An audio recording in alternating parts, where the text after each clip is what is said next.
Bienvenidos a Hablemos de Seguridad, un espacio que está dedicado a compartir experiencias y conocimientos en temas de seguridad de la mano de profesionales expertos en la materia. Uno de los principales problemas que tenemos hoy en la actualidad es la corrupción, porque se ha venido incrementando ostensiblemente en las últimas décadas. La corrupción afecta notoriamente el desarrollo de los países, empobrece a los países porque la riqueza solamente fluye a mano de personas inescrupulosas y no a las capas más necesitadas de la población. Es por eso que en el día de hoy hemos invitado a un profesional experto en analizar las prácticas de corrupción y soborno en las organizaciones y en los países. Es un placer para mí dar la bienvenida a este programa al señor Carlos Boschel Norman, a quien todos conocemos desde hace mucho tiempo. Carlos es profesional en la administración de la seguridad y administración de empresas.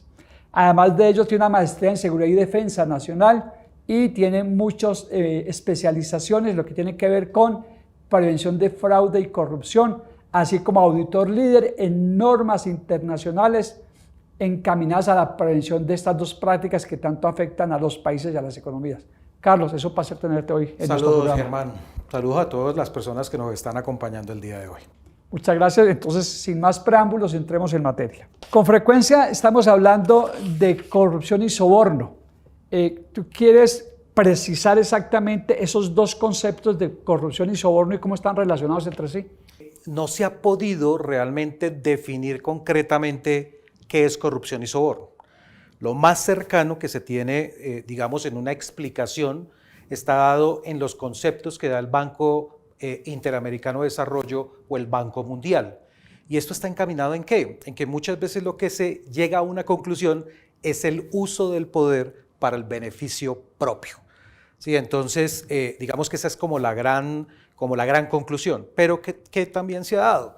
Se ha dado que se han dado la interpretación donde hay personas que se encargan de ofertar, ofrecer, brindar, prometer o entregar algo que puede ser desde el punto de vista efectivo o algo que puede ser una dádiva para que una persona actúe o deje de actuar.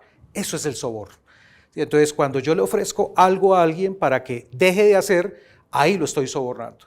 Cuando la persona recibe y en este caso deja de actuar, en este caso estaríamos utilizando a partir de su cargo, de su función o de su actividad.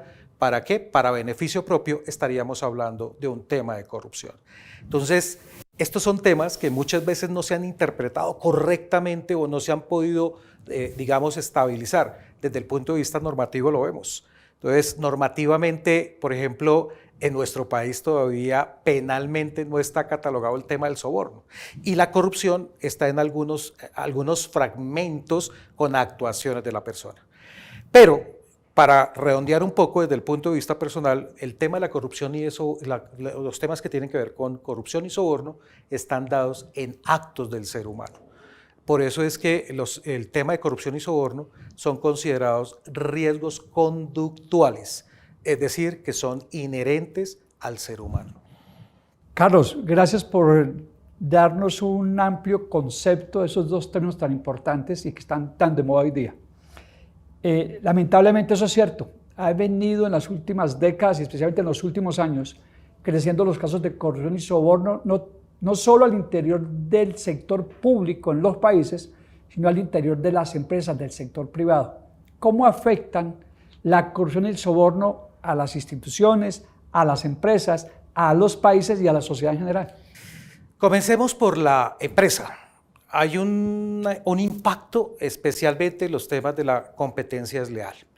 Sí, es decir, cuando yo tengo que aprovecharme precisamente de ofrecimientos para poder ganar algo, obtener algo, automáticamente eso va a impactar en el sector empresarial. Es más, el sector empresarial ha considerado desde el punto de vista los temas de soborno como una forma de hacer negocios.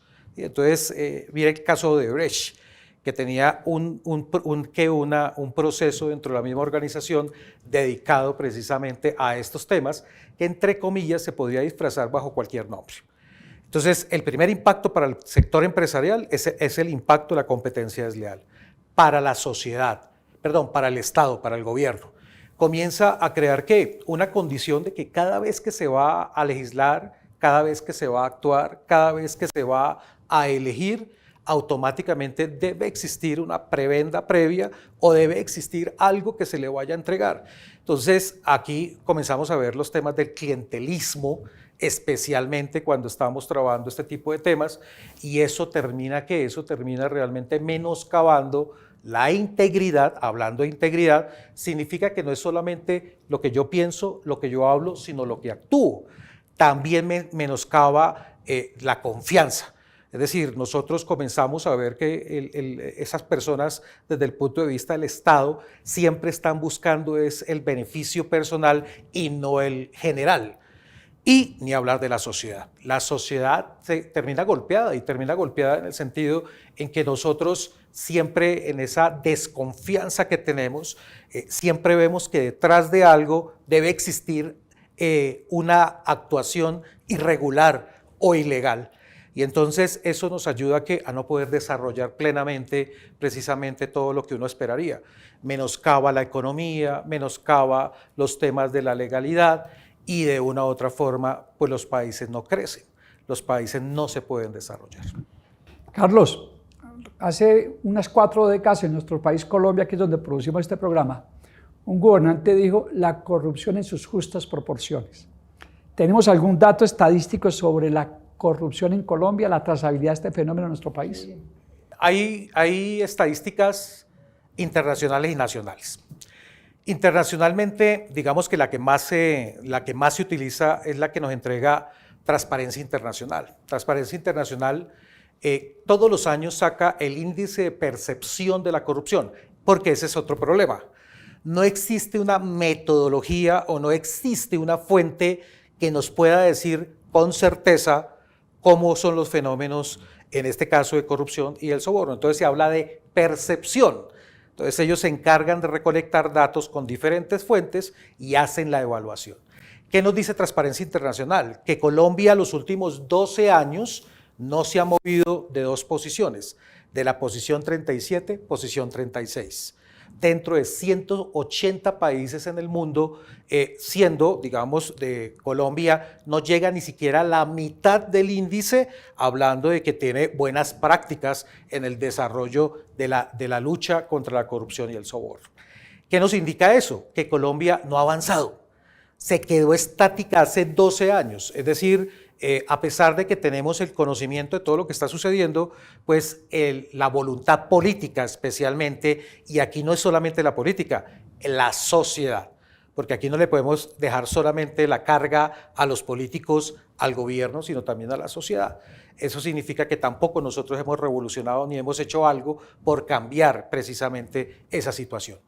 Ahora, a nivel interno, tenemos la Secretaría de Transparencia de la Presidencia, que se ha encargado de recolectar todo ese tipo de informaciones, y tenemos también organizaciones no gubernamentales que también le hacen seguimiento a este tipo de tareas. Y hemos encontrado, por ejemplo, que hoy en día el nivel que tienen la corrupción, especialmente la corrupción desde el punto de vista administrativa, y cuando hablamos de la administración, de la parte administrativa, estamos hablando de los temas de contratación pública especialmente. Estamos hablando de un índice de casi el 60% de los actos de corrupción. Significa que de cada 100 contratos que se van a hacer, 60 ya tienen un problema que tienen que ver con la parte de corrupción o con los temas del soborno. Una cifra muy alta. Claro, altísima. Pero la preocupación también se da es cuando estamos viendo que la corrupción privada, hablando ya de las organizaciones, ha llegado a un 24%, entre el 24 y el 25%. ¿Qué significa? Que de cuatro partes, una parte está en el sector privado. Entonces, digamos que esa es pura, o sea, hablando entre empresas del sector privado, porque no podemos desconocer que el sector público tiene de una u otra forma una fuente también, que es el sector privado, para poderlo hacer. Tenemos otro índice de corrupción, que es otro de los índices que preocupa mucho, y es la corrupción política. Aunque la corrupción política puede llegar a un margen de un 13%, ese tipo de margen preocupa, porque se supone que son las personas que en este momento se van a elegir como mandatarios, se van a elegir como personas que se van a encargar de organizar las partes que tiene que ver con los aspectos legales, con lo que nos van a dar los lineamientos para poder combatir precisamente ese tipo de temas. Y el más grave, creo yo, es la corrupción desde el punto de vista judicial. Hemos visto en los últimos últimas jueces 2 décadas, y fiscales. Jueces y fiscales, magistrados. No Las altas cortes. No olvidemos las altas cortes que han estado involucrados en este tipo de investigación. Es más, hemos visto que hay magistrados cuyos casos de investigación llevan años y todavía no han llegado a una condena o una sentencia. Hemos tenido fiscales que se supone que son los encargados de denunciar, que son los fiscales anticorrupción que han estado involucrados en este tipo de actos. Entonces, ese sí preocupa, porque se supone que ellos son los que se van a encargar de impartir justicia, y si en este caso no se da. Ahora, afortunadamente son muy pocos los casos que realmente se dan, son más las personas de bien que son conscientes de lo importante, pero esa cifra que tenemos nosotros en los actos de corrupción son los que terminan realmente trayéndonos el problema. Carlos, escuchándote hablar de los diferentes clases de corrupción, encuentro que cuando la corrupción en el sector público crece, jalona la corrupción en el sector privado. ¿Por qué se da ese fenómeno? Porque, entre comillas, en el sector privado, esto se ha creado como cultura, se ha quedado como cultura. Y es la cultura de yo necesito, esa cultura se ha implementado cuando cambiaron los modelos de negocio. Entonces, cuando en las organizaciones comenzamos a hablar de indicadores de cumplimiento, muchas veces usted llega y dice, mire, yo para poderme ganar este contrato tengo que hacer 1, 2, 3, perfecto, haga lo que tenga que hacer, pero gánese el contrato. Entonces le estamos dando un pasaporte de corso para que precisamente se encarguen de hacer. Eso es como desde el punto de vista maquiavélico, que el fin justifica los medios. Y para este tipo de situaciones no se puede justificar los medios para poder llegar a un fin. Entonces, esto fue dándose en la medida en que el empresario, tratando de ganar, entre comillas, este tipo de margen en el mercado, comenzó a ofrecer. Y entonces lo vimos inicialmente con el tema de los valores agregados. Se malformó lo que se interpretaba como el valor agregado. El valor agregado es, ¿por qué es importante que yo lo contrate a usted? Y lógicamente que ese valor era de lo que yo ofrecía, de mi producto o de mi servicio. Pero alguien en algún momento salió del producto y el servicio para ofrecer algo adicional. Y entonces eso fue llevando a crear un tema de costumbre, que si esas costumbres realmente se enraizan, pues muy seguramente se va a convertir en una obligación. Y entonces ya comenzamos a escuchar no solamente el componente en contratación de cuál es su producto o servicio, sino cuáles son los valores agregados. Y eso se ha ido transformando, llevándolo a figuras, escondiéndolas, por ejemplo, con temas en este momento de cómo nosotros vamos a recibir algo adicional. Que esto terminó llevándonos a una competencia desleal. ¿Eso qué significa? Bajo la excusa de que yo tengo que trabajar, que tengo que conseguir, no interesa cómo poder llegar. Y eso ha llevado al empresario realmente muchas veces a traspasar esa línea. Carlos, uno pensaría que la corrupción y el soborno se practica por personas que tienen necesidades, pero lamentablemente nos encontramos con que esas prácticas se dan en las personas que no tienen necesidades que satisfacer y que ocupan posiciones de privilegio en la sociedad o en las empresas o instituciones del Estado. ¿Cuáles son los factores que influyen en que eso se dé en estas capas sociales, en este tipo de personas? Partamos del principio que es un tema conductual, hablando de la conducta del ser humano. Y la conducta tiene que ver primero con los temas morales, los temas de principios que, digamos, están dados por nuestra sociedad, pero desde el punto de vista personal tiene que ver con los valores y tiene que ver con la ética. Es decir, hablando de la ética es el cómo me voy a comportar, en la forma correcta en que yo voy a actuar. ¿Qué sucede? Estos dos, que son la sociedad, los tenemos todos. Sin embargo, el juego del valor, la forma en que nosotros tengamos que fortalecerlo, pues va a ser distinto. ¿Qué ha sucedido? Desde el punto de vista de la formación y educación, nuestra sociedad ha cambiado o ha invertido realmente los roles. Nosotros creemos que la educación se da en los jardines, en los colegios, en las universidades, y no es así. La educación la recibimos en nuestro hogar. La formación la recibimos en los jardines, en las universidades. ¿Y eso qué quiere decir? Que los valores se han dejado en manos de otras personas que muy seguramente no se tiene el fortalecimiento o no tienen, digamos, la necesidad de fomentar y de fortalecer en las personas este tipo de temas. Entonces, a medida que ha crecido las generaciones han visto, y hablando especialmente de personas que a falta de necesidad de tener que conseguir, porque tal vez lo tienen, mínimo esfuerzo significa que hay que buscar la forma más fácil. Entonces, la forma más fácil es poder seguir en ese mismo rol utilizando precisamente esos actos de corrupción o esos actos de soborno. ¿El problema cuál es? Cuando pasa una vez y no sucede nada, cuando pasa una segunda vez y no sucede nada, se convierte en una forma de trabajo. Y lo peor, que la sociedad lo está aceptando.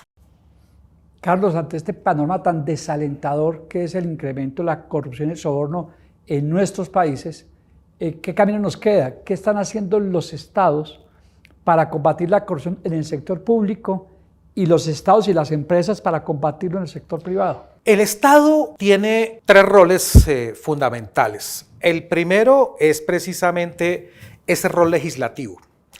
El rol legislativo que va encaminado en crear los lineamientos, el orden a través de las leyes, a través de los decretos. El día que realmente nosotros tengamos un compromiso político desde ese ámbito, muy seguramente podremos tener herramientas que aporten realmente a ese cambio. Pero hoy desafortunadamente no lo tenemos, y eso no es de hoy, esto viene desde la colonia.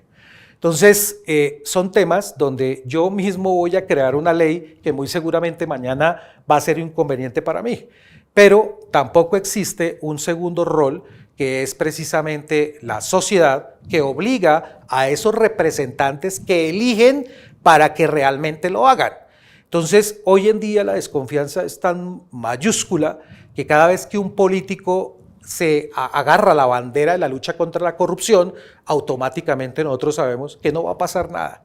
Lo toman como una forma de poderlo llevar. Es decir, desafortunadamente a la política, por lo menos en nuestro país, ya no se le cree. Y esto no es un problema solamente de Colombia, este es un problema que va en hemisferio completamente sobre ese rol.